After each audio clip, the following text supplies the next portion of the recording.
Welcome to today's morning report on Monday the 17th of August with me, Richard Perry, market analyst at Hantec Markets. The European session is a bit mixed actually at the open. There was a slight element of support that came in very early on, and then FTSE's just sort of fallen away. I'm sort of looking at the commodity prices again. That could well be a reason why. It certainly seems to be that FTSE is quite significantly underperforming due to its high commodities exposure in recent weeks. So that is one of the reasons why. But certainly the markets are reasonably stable though. FTSE is only down 2 points, DAX up 30, CAC up, both DAX and CAC basically 0.25% higher. So this stabilisation has come as it seems as though that the European or the Eurozone is moving steadily towards finalising this Greek third bailout. The Eurozone Parliament's vote this week, certainly the big focus on will be on Wednesday with the German Parliament. And Angela Merkel gave a speech yesterday on German TV suggesting that she was confident the IMF would join the Greek bailout. So that has certainly helped to stabilise sentiment this morning.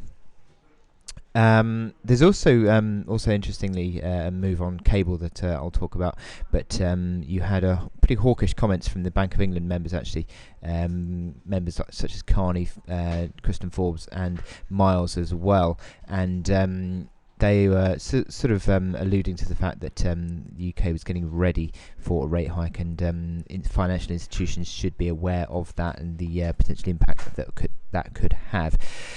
Now, how's this sort of playing out in markets? Well, we are sort of looking out for the dollar, which has sort of rallied slightly today, and that has sort of come as, for example, the dollar yen has pushed slightly higher.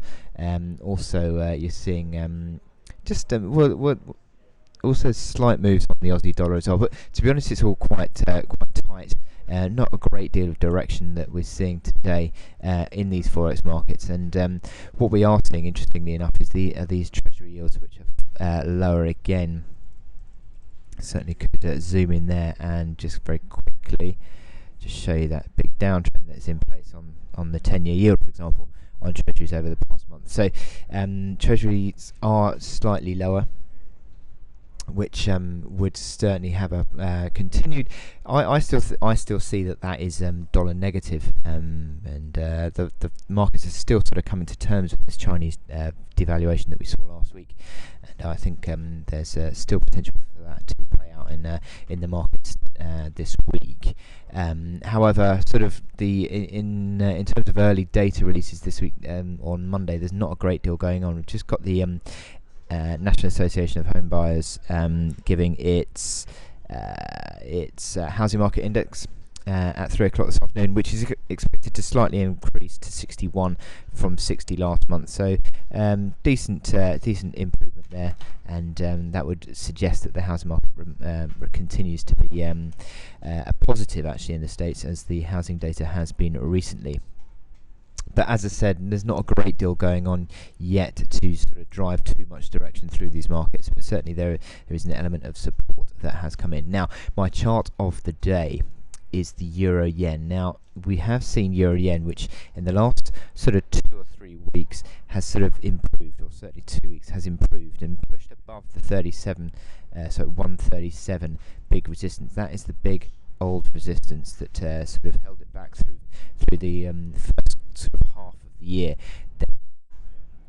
Since then, it fell back below that old resistance, which became new support. But then that resistance came back into play again at 137 for about a month, and you saw that being held back. But then you broke out above that. But that breakout is just sort of losing a little bit of momentum recently.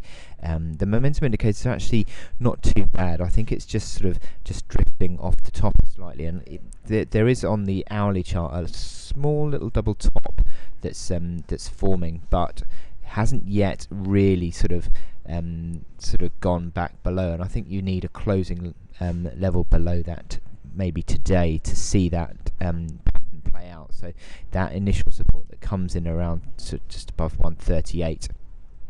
If you see a sort of close below 138 today, then you could well see a move back towards that sort of low 137s area. But I think that would be again a chance to buy, because I like the fact that we've got this rising 89 day moving average, which is the basis of support, has been throughout the last month or so, and that comes in at just on 135.60, but that will continue to move higher. And I continue to also like the momentum indicators, because look at this on this chart here, the fact that you got a succession of higher lows, and I think this is just playing out as another one of these little pullback moves that we'll see back into support. 137 would probably be ideal actually in terms of an entry point positions on this chart. The fact that we've had this little mini rollover today in terms of a little decline that seems to be sort of potentially coming through, although in the last hour or so we've actually had a slight increase and improvement in euro yen, but certainly it looks like it's slightly corrective, looking at the momentum indicators anyway on the hourly chart, and maybe you will see that move back towards 137 figure. But as I said, I think that would be a nice little chance for long positions on this euro yen chart, because I think it is, generally speaking, an improving chart now. You're seeing you're trading above all the moving average, which is a rising, and I think that would suggest little corrections are a chance to buy on this euro yen chart. So it certainly seems to be an improving chart now. So I wish you good luck in your trading on euro yen today, and I will speak to you later. Thank you.